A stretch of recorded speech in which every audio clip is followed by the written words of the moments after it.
নমস্কার, আমি বাসব রায়। আপনার যদি অবস্থাটা এরকম হয়, আপনি যে কোনো পরিস্থিতিতেই নিজেকে খুব ভালোভাবে মানিয়ে নিতে পারেন। আপনি কোনো কিছুতেই অস্থির বোধ করেন না, কোনোভাবেই আপনার চট করে অস্বস্তি হয় না। আপনার সঙ্গে সবার সম্পর্ক খুব ভালো থাকে।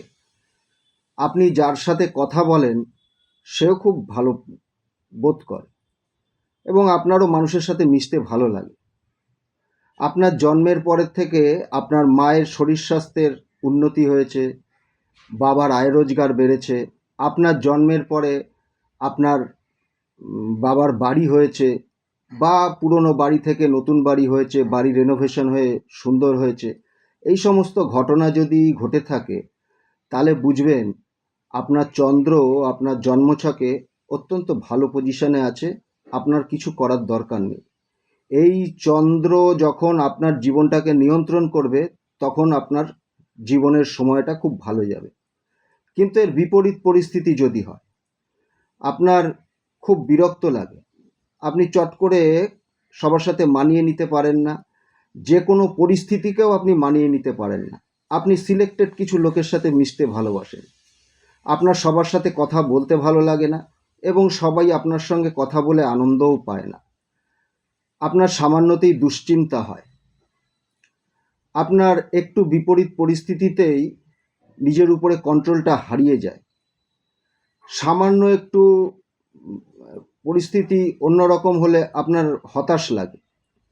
এইগুলো যদি হয়, তাহলে আপনি বুঝবেন চন্দ্র নামক উপগ্রহটি আপনার জন্মছকে ভালো অবস্থায় নেই। নিচস্থ থাকতে পারে, খারাপ কোনো গ্রহের দ্বারা দৃষ্ট হয়ে থাকতে পারে, খারাপ কোনো গ্রহের সংস্পর্শে থাকতে পারে। কোনো না কোনো কারণে চন্দ্র গ্রহটি আপনার জন্মছকে ভালো অবস্থায় নেই। তো কী করবেন? এরকমও হতে পারে যে আপনার জন্মের পরে আপনার মায়ের শরীর স্বাস্থ্য খারাপ হয়েছে, আপনার জন্মের পর থেকেই আপনাদের বাড়ি ঘরের অবনতি হয়েছে। এরকম যদি হয়ে থাকে, তাহলে আপনার নিজের জন্য কিছু করা দরকার। কি করবেন? কোথাও যেতে হবে না, কোনো জ্যোতিষীর কাছেও যেতে হবে না, কাউকে একটা টাকাও দিতে হবে না। প্রতিদিন চলতে ফিরতে নমঃ শিবায়, নমঃ শিবায়, নমঃ শিবায় এই মন্ত্র জপ করুন সর্বদা, চলতে ফিরতে। নমঃ শিবায়, নমঃ শিবায়, নমঃ শিবায়। প্রত্যেক সোমবার দেবাদিদেব মহাদেবকে দুধ দিয়ে অভিষেক করান। বাড়িতে করান, মন্দিরে করান, যেখানে আপনার সুবিধে হয়। মানুষের সঙ্গে কথা বলার আগে বা কথা শুরু করার আগে বলুন, কৃষ্ণ ইজ হ্যাপিনেস।